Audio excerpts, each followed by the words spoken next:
2003 Mazda Tribute ES all-wheel drive, 3-liter V6 in it. I think this also matches the same as a 2001 through 2005 Mazda Tribute or a 2001 through 2005 Ford Escape. I just want to show you a quick video. We just pulled the alternator. I was debating on doing it and just decided after looking at a bunch of videos that we were just going to go for it. Of course, most videos show you that you have to pull off the right front tire and then pull the CV axle out of there.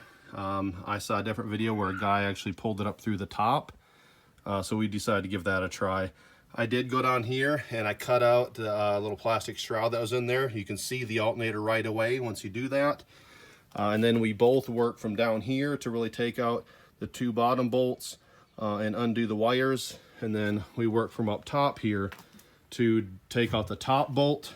And you see right down there in that hole is where it was at. We worked up here to take out the top bolt, as well as kind of hold the wrench for the bottom. We had two guys doing this. We had one guy up here holding the socket down below, while the guy down below would wrench. Worked pretty good. Here's what I mainly wanted to show you. We removed this top part right here. Here's it is off to the side, just twisted around. We pulled that completely out. There were a few little wiring harnesses here that we kind of undid and bent out of the way. You can see that plastic thing right there. Normally this piece goes somewhere in here. We bent that out of the way. And then we also took off the intake cover here. We didn't take it off. We just took off all the bolts, then we just lifted it up. So when we're pulling the alternator up through here, we actually pried up on this. Got a lot of flex. Now, one thing also that we did, which I'm not sure if it was needed, but the wiring harness right there has the plastic attached to it. Normally it's down right there and it's kind of right in your way. Has a wire that runs all the way down towards the left hand side here. See, right down by the coolant, right down in there. It has one of its wires is set up on a connector right down there. We undid that connector and then we pulled that wire off just so we'd have a little more flexibility to kind of push this part back out of the way towards the driver's side of the vehicle.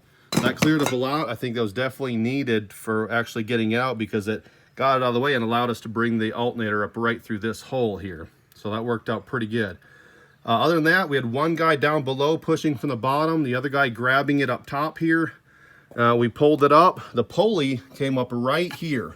So we had the pulley come up right up this side, kind of tucked right in there. And then once we lift up this intake, we were able to just pull the alternator this way. The pulley came up right through here. So that's kind of the direction that you use to get it out.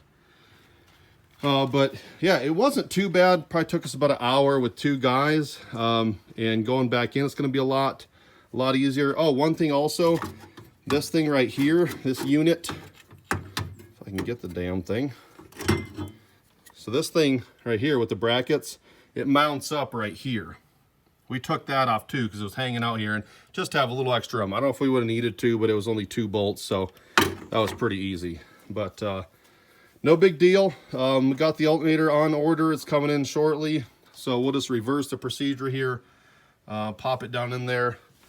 We'll put it back together. And yeah, all in all, oh yeah, we pulled this off too. I forgot. Thank you. So this is mounted right on the firewall here, directly behind here. There's just like one little bracket. There's like a little, you don't have to take the bracket off, but you can just undo that thing from that little rubber mount. And anyway, it's really actually surprisingly easy, but I think it's because we had 2 guys working at it to where we were able to knock it out. And it is obviously the most difficult alternator job I've ever done. But all in all, you know, an hour for 2 guys to get it out, I was okay with that. So anyway, I hope this helps some of you guys, you know, when you're tinkering around with your little cars there. Have a good day.